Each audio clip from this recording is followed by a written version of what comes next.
Hello friends, welcome to খেল দুনিয়া। ব্যাঙ্গালোরের ক্রান্তিরাবা স্টেডিয়ামে মোহনবাগান ঝড়ে ছাড়খাড় বেঙ্গালুরু এফসি। বেঙ্গালুরু এফসিকে 4-0 গোলে উড়িয়ে দিল মোহনবাগান। ম্যাচে কিন্তু প্রথম থেকেই একটা টানটান উত্তেজনা ছিল, কারণ মোহনবাগানকে এই ম্যাচটা জিততেই হতো যদি লিগ শিল্ডের দৌড়ে থাকতে হতো, এবং তারপরেই কিন্তু মোহনবাগানের সাথে মুম্বাইয়ের ম্যাচটার গুরুত্ব থাকতো। তো এই ম্যাচটা তোমরা বুঝতেই পারছো মোহনবাগানের জন্য কতটা গুরুত্বপূর্ণ ছিল। তো মোহনবাগান কিন্তু প্রথম থেকেই ধরে খেলার একটা চেষ্টা করছিল, এবং মোহনবাগানের খেলাটা কিন্তু একদমই দানা বাজছিল না প্রথম থেকে।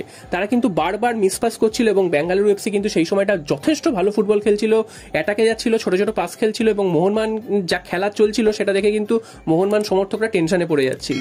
তো এই করতে করতে কিন্তু ম্যাচের প্রথম 15 মিনিট একদমই মোহনবাগান খেলতেই পারেনি। মোহনবাগান খেলাটা ধরার চেষ্টা করছিল, তবে সেটা একদমই পারছিল না। তবে ম্যাচের 17 মিনিটের মাথায় কিন্তু একটা কর্নার পায় মোহনবাগান, সেখান থেকে দিমিত্রি পেটাটস তিনি কিন্তু কর্নারটা রাখেন। হেক্টর ইউসে তিনি প্রথমে একটা দুর্দান্ত ভলি করেন, সেই ভলিটা কিন্তু একটুর জন্য ক্রসবারে লেগে ফিরে আসে, এবং ফিরতি বলটা কিন্তু তিনি আবার একটা ভলি মেরে কিন্তু জালে পাঠিয়ে দেন, এবং 1-0 গোলে মোহনবাগান এগিয়ে যায়। তো 1-0 গোলে এগিয়ে যাওয়ার পরেও কিন্তু মোহনবাগান সেই অর্থে খেলতে পারছিল না।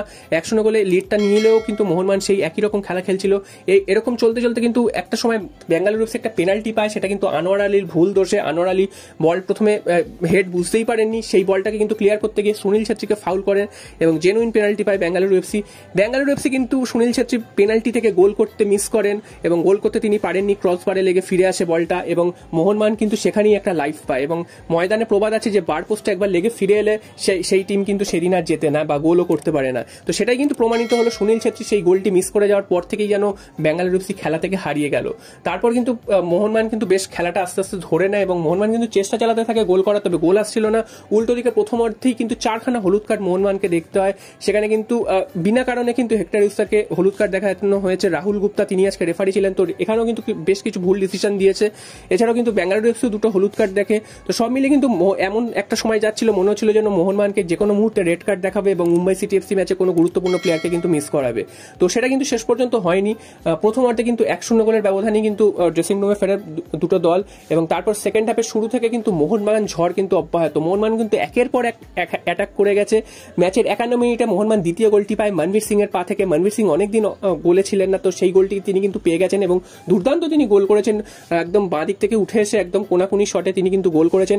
2-0 হয়ে যাওয়ার পর কিন্তু আবার 3 মিনিটের মাথায় আবার একটি গোল পায়, সেটা কিন্তু দিমিত্রি পেটাটস তিনি কিন্তু একদম ফাঁকায় বলটা দেন অনিরুদ্ধ থাপাকে। অনিরুদ্ধ থাপা কিন্তু সুন্দর করে টোকা দিয়ে গুরপ্রীত সিং সান্ধুকে বোকা বানিয়ে জালে পাঠিয়ে দেন। 54 মিনিটের মাথায় 3-0 হয়ে যাওয়ার পর আবারও কিন্তু অ্যাটাক করতে থাকে মোহনবাগান, এবং মুহুর্মুহু অ্যাটাক চলতে থাকে।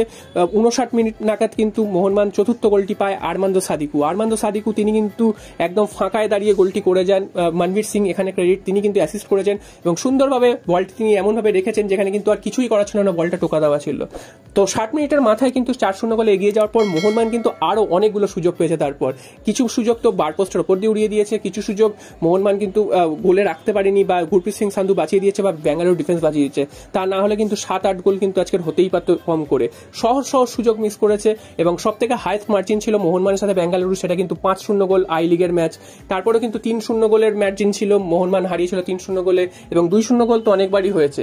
তবে আজকেরও কিন্তু একটা রেকর্ড করলো, সেটা হচ্ছে 4-0 গোলে উড়িয়ে দিল মোহনবাগান বেঙ্গালুরু এফসিকে, তাও আবার কি তাদের ঘরের মাঠে ক্রান্তিরাবা স্টেডিয়ামে।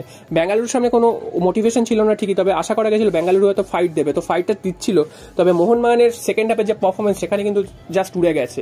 তো এই ম্যাচে জয়ের ফলে কিন্তু মোহনবাগান যেমন আত্মবিশ্বাস পাবে, তেমনি কিন্তু মুম্বাই সিটি এফসি ম্যাচটাতে কিন্তু হোম ম্যাচে নামবে মোহনবাগান, এবং এত সমর্থকদের সামনে পাবে, তো সেখানে ভালো কিছু করার একটা সুযোগ থাকবে। আজকেরও হাওয়াস ছিলেন না, সাহাল আব্দুল সামাদ ছিলেন না, হয়তো তারাও সেই ম্যাচে ফিরবে। তো দেখা যাক শেষ পর্যন্ত কি হয়। তবে মুম্বাই সিটি এফসি ম্যাচটা কিন্তু এই মুহূর্তে সব থেকে গুরুত্বপূর্ণ ম্যাচ হতে চলেছে ভারতীয় ফুটবলে, কারণ এই ম্যাচ থেকে ডিসাইড হবে লিগ শিল্ডকে জেতে, এবং মোহনবাগানকে যেই ম্যাচে জিততেই হবে, উল্টো দিকে মুম্বাই সিটি এফসি ড্র করলেও চলবে।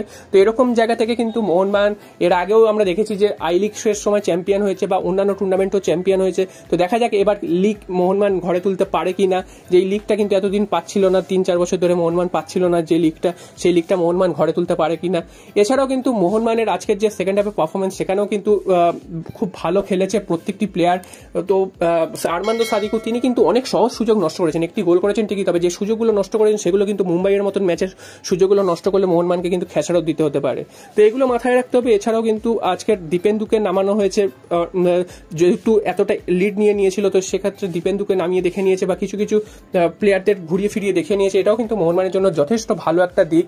তো মুম্বাইয়ের মতন গুরুত্বপূর্ণ ম্যাচের আগে এরকম 4-0 গোলের একটা বিধ্বংসী জয়, সেটা কিন্তু মোহনবাগানের আত্মবিশ্বাসকে বাড়াবে এবং সবারই চোখ থাকবে আগামী সোমবার যুবভারতী ক্রীড়াঙ্গনের সন্ধ্যা 7:30 থেকে। তো দেখা যাক মোহনবাগান প্রথমবারের জন্য লিগ ঘরে তুলতে পারে।